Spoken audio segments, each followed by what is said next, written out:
नमस्कार, स्वागत है आप सभी का। मैं हूं आपके साथ रेशु त्यागी। लीगल हेल्पलाइन आप देख रहे हैं और इस कार्यक्रम में हमारे कानूनी विशेषज्ञ रोजमर्रा की जिंदगी से समस्याओं से जुड़ी कानूनी मसलों पर आपकी शंकाओं का समाधान करते हैं। आप फोन करके विशेषज्ञ से कानूनी राय सलाह ले सकते हैं।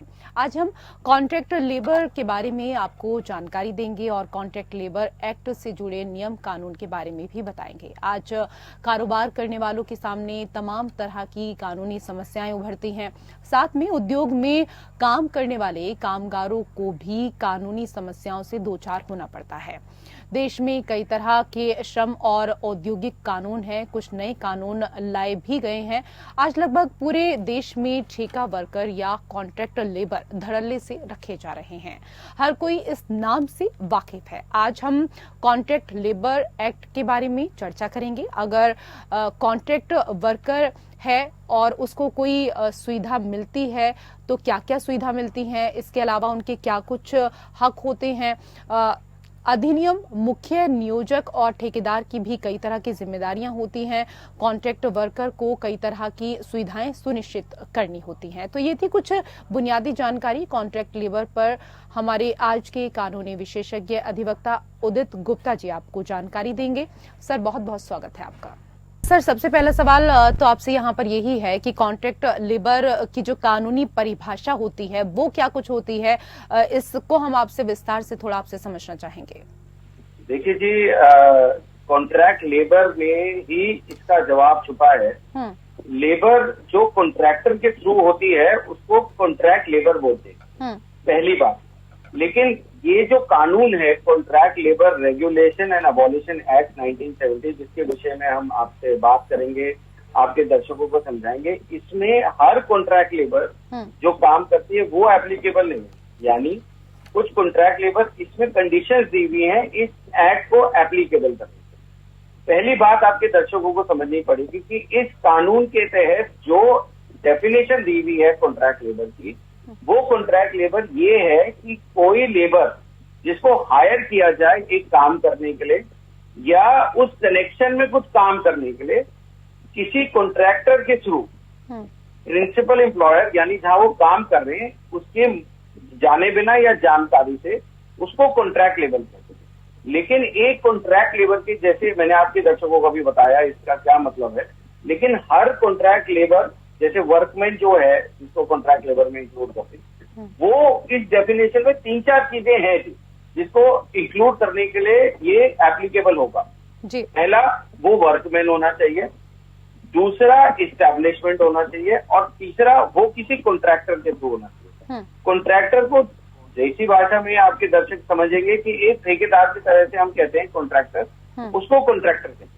तो 3 चीजें जरूरी है इन चीजों में, एक इस्टेब्लिशमेंट होनी चाहिए, एक वर्कमैन होना चाहिए और एक कॉन्ट्रैक्टर होना चाहिए। सबसे पहले जो आसान परिभाषा में आपके दर्शकों को भी समझ आएगा, कॉन्ट्रैक्टर क्या होता है, जो कानून के तहत भी दिया हुआ है, जो किसी काम को पूरा करने के लिए एक अंडरटेकिंग दे या फिर एक चीज उठाए कि वो काम पूरा कर पाए। दूसरा जो इस्टेब्लिशमेंट है, इस्टेब्लिशमेंट मतलब कि जहां जहां ये कानून अप्लाई करेगा। अब इस्टेब्लिशमेंट क्या होती है जी? इस्टेब्लिशमेंट होती है कोई गवर्नमेंट ऑर्गेनाइजेशन हो गई या कोई इंडस्ट्री हो गई या ट्रेड हो गया या मैन्युफैक्चरिंग यूनिट हो गया। ऐसी इस कानून में इस्टेब्लिशमेंट की परिभाषा दी गई है जिसमें ये अप्लाई होता है। तीसरा चीज जो आपका वर्कमैन है, जिसको देखिए कानून चीजों को अमेंड भी करता रहता है, चेंज भी करता रहता है, इससे कानून आते रहते हैं। बट एक आसान परिभाषा में आपके दर्शकों को समझाने के लिए, वर्कमैन मतलब ये होता है कोई स्किल्ड हो, कोई अनस्किल्ड हो, कोई क्लेरिकल काम में करे, सुपरवाइजरी में करे या टेक्निकल में करे, ये सारी चीजें होनी चाहिए एक कॉन्ट्रैक्ट लेबर मानने के लिए। अब आपके दर्शकों को ये समझाना जरूरी है कि ये एक्ट कहाँ अप्लाई करती है। ये एक्ट वहां अप्लाई करती है जहां एक इस्टेब्लिशमेंट 20 वर्कर्स को एम्प्लॉय करती हो या 20 से ज्यादा। दूसरा, या कोई कॉन्ट्रैक्टर 20 या 20 से ज्यादा लोगों को एम्प्लॉयमेंट दे रहा हो, यानी कहाँ किसी एस्टेब्लिशमेंट ने अपने थ्रू काम कर। बिल्कुल सर, आपने यहाँ पर दर्शकों को ये भी समझाया कि कॉन्ट्रैक्ट लेबर एक्ट का आखिरकार मकसद क्या है। आपसे ये भी समझना चाहेंगे कि ओवर टाइम और सैलरी पर क्या कुछ नियम हैं। देखिए जी, ओवर टाइम और सैलरी से पहले मैं बताना चाहूंगा आपके दर्शकों को कि इस एक्ट में जो कॉन्ट्रैक्ट लेबर होती है उसको जो चीज मिलती है वो है वेजेस। यानी एक काम करने की, जिसे आप आसान भाषा में समझिए तनख्वाह या जो पैसा मिलता है, अब उस पैसे का जो डेली का वो है, वो कानून में दिया गया है कि हर वर्कर के हिसाब से कितना मिनिमम वेजेस होना चाहिए। उतना मिनिमम वेजेस, बेसिक वेजेस एक कॉन्ट्रैक्टर को अपने कॉन्ट्रैक्चुअल लेबर को देना ही पड़ेगा, उससे कम में नहीं दे सकते, नहीं तो वो कानून के तहत गलत बात। और दूसरी चीज, जहां तक कि ओवर टाइम की बात है, मैं आपके दर्शकों को बताना चाहूंगा कि ओवर टाइम एक ऐसा अमाउंट है जो कि इस वेजेस के तहत ही दिया जाता है। बट ओवर टाइम देने के लिए एक तो ये चीज हो गई कि वेजेस के तहत ही दिया जाता है, और दूसरी बात यह है कि ओवर टाइम देने के लिए एक रजिस्टर मेंटेन करना जरूरी है, जिस रजिस्टर में लिखा जाएगा एंट्री एग्जिट कितने बजे से कितने बजे और ओवर टाइम। तो ये सब चीजें मिला के एक ओवर टाइम देना होता है। एक चीज आपके दर्शकों को मैं और बताना चाहूंगा कि जो कॉन्ट्रैक्चुअल लेबर है वो हायर करता है कॉन्ट्रैक्टर, जैसे मैंने आपके दर्शकों को बताया ठेकेदार। बट कभी कभी क्या होता है कि ठेकेदार पैसे नहीं देता, ये ओवर टाइम वेजेस इन चीजों के पैसे नहीं देता जो काम किया है कॉन्ट्रैक्टर ने। तो अगर वो पैसे नहीं देता तो जो लाइबिलिटी है ये वेजेस देने की या ये ओवर टाइम या जो भी देने की, वो प्रिंसिपल एम्प्लॉयर यानी कि जिस एस्टेब्लिशमेंट में वो काम कर रही है कॉन्ट्रैक्चुअल लेबर की, उस पे रह जाता। तो ओवर टाइम, वेजेस और ये सारी चीजें एक चीज से कनेक्टेड है। जी सर, कई और चीजें हम अपने दर्शकों के लिए आपसे समझना चाहेंगे यहाँ पर। अगर कोई ठेकेदार किसी कॉन्ट्रैक्ट लेबर को शोषित करता है तो उसे क्या कुछ कदम उठाने चाहिए, वो क्या कुछ कर सकता है, ये भी बताएं। देखिए जी, मैं आपके पहले ये चीज जरूरी है आपके दर्शकों को जानना कि ये एक्ट कहाँ अप्लाई करता है। सबसे जरूरी चीज ये है, देखिए किसी चीज के तहत कोई एक्शन लेना या कुछ भी करने से पहले हमें जानना जरूरी है कि ये एक्ट कहाँ अप्लाई करता है। ये एक्ट वहां अप्लाई करता है, जैसे मैंने आपको बताया 20 से ज्यादा और 20 से। और ये एक्ट किस चीज के लिए बनाया गया? ये एक्ट में बनाया गया रेगुलेशन एंड अबॉलिशन, यानी जो कॉन्ट्रैक्चुअल लेबर के लिए रेगुलेशन लाए जाए ताकि उनको वर्क एनवायरनमेंट ठीक मिले, वेजेस टाइम पे मिले, रजिस्ट्रेशन हो, और अबॉलिशन कोई ऐसी एस्टेब्लिशमेंट जिसमें कॉन्ट्रैक्चुअल लेबर के लिए काम नहीं करना, उसके लिए। अब इसी का एक पार्ट है जो रेगुलेशंस है, उसी का एक पार्ट है कि अगर कोई कॉन्ट्रैक्चुअल लेबर को एम्प्लॉय करता है यानी कॉन्ट्रैक्टर वो पैसे नहीं देता, तो देखिए या कोई डिस्प्यूट आती है तो एक ट्राइब्यूनल बनाया गया है गवर्नमेंट के तहत, उसको बोलते हैं इंडस्ट्रियल ट्राइब्यूनल। उसमें जाके अपनी शिकायत दर्ज कर सकते हैं। हालांकि सिविल कोर्ट जाना चाहे तो एक अलग बात है, लेकिन एक बेसिक ट्राइब्यूनल जो रिड्रेसल ऑफ ग्रीवियंसेस के लिए है, उससे इंडस्ट्रियल ट्राइब्यूनल बनाया गया है जिसमें जाके ये हो सकता है। तो लेकिन सबसे पहली चीज है ये देखना पड़ेगा कि वेदर वो पर्सन जो कंप्लेंट करना चाहता है इस डेफिनेशन में आता है नहीं आता है, और अगर आता है तो वो अपने लिए क्या उसको ग्रीवेंस है और उस हिसाब से उसकी एक रिड्रेसल हो सकती है। बट जैसे मैंने आपके दर्शकों को बताया कि ये एक्ट इसलिए बनाया गया है, बेसिक चीज ये है कि कॉन्ट्रैक्चुअल लेबर के एक रेगुलेशन और अबॉलिशन के लिए बना। जी सर, ये भी समझाइए कि कॉन्ट्रैक्ट लेबर के पंजीकरण और लाइसेंसिंग से जुड़े नियम क्या कुछ होते हैं, क्या कुछ इससे जुड़े हुए नियम हैं, ताकि आसान भाषा में लोग इसे समझ भी सकें। मेरे को आपकी आवाज धीरे आ रही है, बट जैसे समझ में आ रहा है मैं आपको बता देता हूँ जी। रजिस्ट्रेशन जो होती है ना जी, वो होती है एक इस्टेब्लिशमेंट, यानी जहाँ वो काम करेगा कॉन्ट्रैक्चुअल में, और जो लाइसेंस दिए जाते हैं वो कॉन्ट्रैक्टर्स को दिए जाते हैं, यानी जो वो उस कॉन्ट्रैक्ट लेबर को एम्प्लॉय करना।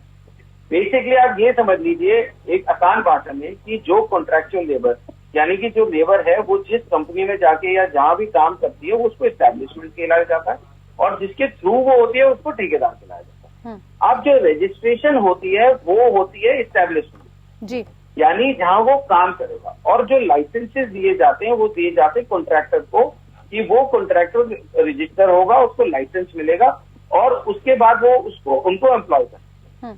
अब रजिस्ट्रेशन के लिए भी बहुत सारे क्राइटेरिया हैं, एक एस्टेब्लिशमेंट के लिए, और एक कॉन्ट्रैक्टर को लाइसेंस मिलने के लिए भी बहुत सारे क्राइटेरिया फुलफिल करने होते थे।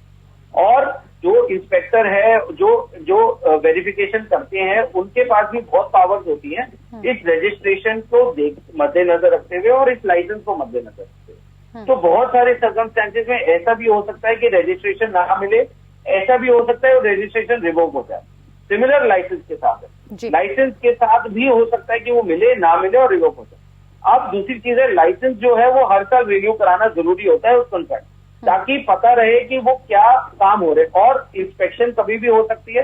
ये सारी चीजें इस एक्ट में इसलिए लिखी गई है ताकि जो कॉन्ट्रैक्चुअल लेबर की एक तरह से एम्प्लॉयमेंट है उसको रेगुलेट किया जाए, उनका वर्क इन्वायरमेंट देखा जाए, उनको तकलीफ ना हो और सारी चीजें उनके मद्देनजर करते हुए देखी जाए। और ऐसी ऑर्गेनाइजेशन जहां नहीं हो सकता वो उसको अबॉलिश किया जाए। तो आज रजिस्ट्रेशन मैंडेटरी है और कॉन्ट्रैक्टर के लिए लाइसेंसिंग इम्पोर्टेंट है। जी सर, इसी से ना मिले उसकी भी कानूनी के तहत रेमेडीज हैं, और लाइसेंस मिल जाए और नहीं मिले या रिवोक हो जाए उसके तहत भी कानून के आज सारी चीजें दी गई। जी सर, इसी से जुड़ा हुआ एक और मेरा सवाल आपसे है। सर, आपको आवाज मिल पा रही है मेरी?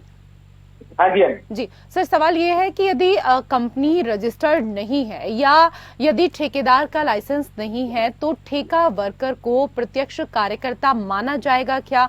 इसे थोड़ा विस्तार से आपसे समझना चाहेंगे सर। देखिए जी, ऐसा कुछ तो इस एक्ट में नहीं है, एटलीस्ट मेरे हिसाब से नहीं है। और बेसिक आप समझिए, आपके दर्शकों को समझना पड़ेगा कि कॉन्ट्रैक्ट लेबर जो है वो एक कॉन्ट्रैक्टर के थ्रू है। कॉन्ट्रैक्टर के थ्रू यानी जो एक लाइसेंस कॉन्ट्रैक्टर होना जरूरी है, इस्टेब्लिशमेंट रजिस्टर होना जरूरी है। अब अगर उसकी रजिस्ट्रेशन कैंसिल हो जाए तो कानून में दिया गया है कि उसके क्या एक तरीके से रेमेडीज हैं, और अगर कॉन्ट्रैक्ट लाइसेंस कैंसिल हो जाए तो उसके तहत नहीं। लेकिन ऐसा कहीं नहीं मैंने पढ़ा है, देखा है कि कॉन्ट्रैक्ट लेबर को रेगुलर लेबर मान लिया जाएगा। एक बेसिक चीज यह है कि कॉन्ट्रैक्चुअल लेबर जो होती है वो कॉन्ट्रैक्टर के थ्रू है, तो एक कॉन्ट्रैक्टर के थ्रू इस्टेब्लिशमेंट में काम करा। हाँ, ये जरूर है, अगर वो कॉन्ट्रैक्टर नहीं देता पैसे, वेजेस नहीं देता, तो वो एम्प्लॉयर की लायबिलिटी है, जो प्रिंसिपल एम्प्लॉयर। लेकिन ये कहना कि वो कॉन्ट्रैक्ट लेबर नॉर्मल लेबर हो जाएगी एटलीस्ट उस इस्टेब्लिशमेंट में, ऐसा मुझे नहीं लगता।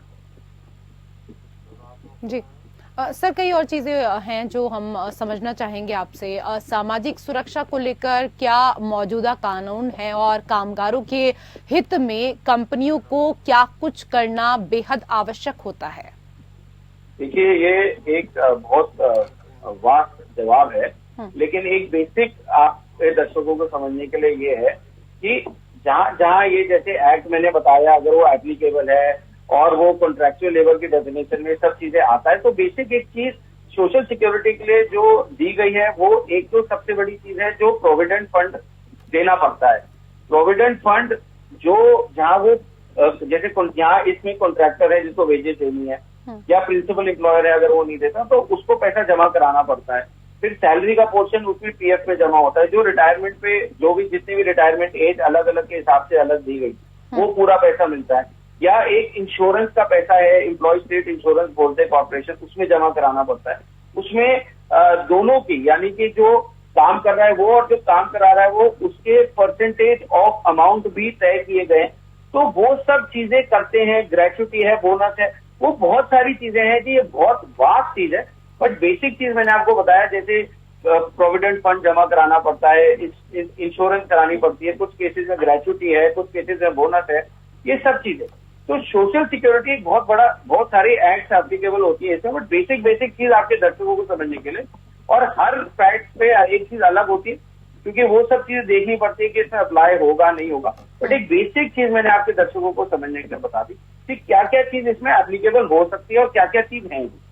जी सर, ये बताएं कि यदि किसी कर्मचारी या ट्रेड यूनियन को लगता है कि नियोक्ता सामूहिक समझौते की शर्तों का पालन नहीं कर रहा है या सामूहिक समझौते के एक हिस्से के अर्थ के बारे में कोई असहमति है, तो क्या होगा?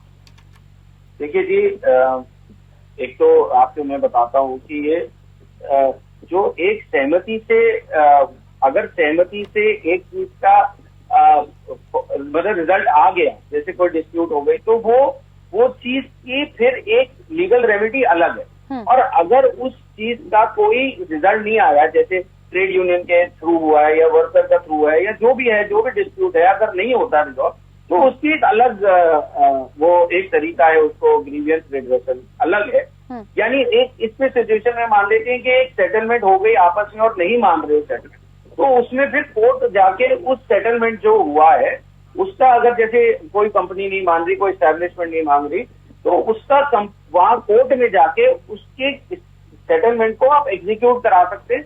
सॉरी, एग्जीक्यूट नहीं, मतलब आप उसके तहत एक प्रोसीडिंग्स कर सकते हैं जिसके तहत आप ये कह सकते हैं कि ये सेटलमेंट हुआ था और इसको नहीं मान रहे और इसकी वजह से ये एक्शन लिया था। अगर ये है कि आप किसी चीज को सेटल नहीं हो रहा तो उसका एक अलग मैकेनिज्म है, यानी डिस्प्यूट एग्जिस्ट करती है और डिस्प्यूट पे रिड्रेसल के लिए कोर्ट जाना पड़ेगा। तो दोनों सिचुएशन अलग है, या तो सेटलमेंट हुआ है या नहीं हुआ, हो गया तो उसका एक अलग तरीका है, नहीं हुआ तो इसका मतलब ग्रीवेंस स्टैंड कर रही है और उसका एक अलग तरीका रिजॉल्व है। जी। तो सिचुएशन वाइज चीज को देख के ही चीज का एक तरीके से आगे सोल्यूशन निकाला जाए। जी सर, इसी से जुड़ा हुआ एक और प्रश्न है आपसे, यदि यूनियन समझौते का पालन नहीं कर रहा है तो क्या नियोक्ता शिकायत दर्ज कर सकता है? देखिए जी, शिकायत दर्ज करने को तो करी जा सकती है, लेकिन एक मैंने अभी आपके दर्शकों जैसे समझाया कि अगर नहीं हो रहा पालन, किसी चीज का सेटलमेंट हो गई है, उसके टर्म्स हो गए हैं, वो नहीं कंप्लाई किए जा रहे, तो उसमें कोर्ट का तरीका है जी, कानून के दरवाजे खटखटाकर उसमें ये जानना पड़ता है और बोलना पड़ता है कि सेटलमेंट हो गई थी, इसको नहीं हो रहा, फिर उसका एक अलग तरीका है। यानी कि कोई सेटलमेंट हो गई, उसको नहीं मान रहे, तो उसका एक अलग प्रोसीजर है और उस प्रोसीजर के तहत जाना पड़ता है। कोई सिविल कोर्ट भी जा सकते हैं, कोई इंडस्ट्रियल ट्राइब्यूनल भी जा सकते हैं, बट वो फैक्ट्स पे डिपेंड करता है कि कहाँ जाए, ये बात है। जी सर, आज के विषय पर हमारे तमाम दर्शकों को जानकारी देने के लिए आपका बहुत बहुत धन्यवाद। और इसी के साथ हमारे विशेष कार्यक्रम लीगल हेल्पलाइन में मेरे साथ इतना ही। नमस्कार।